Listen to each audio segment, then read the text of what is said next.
Why should I feel discouraged? And why should the shadows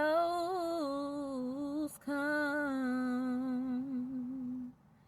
Why should my heart feel lonely and long for heaven and home? When Jesus is my portion,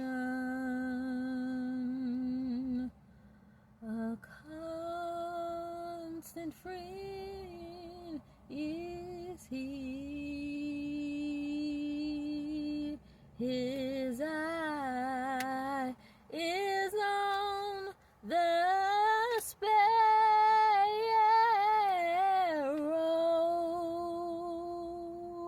and I know he watches over me. His eye is on the sparrow,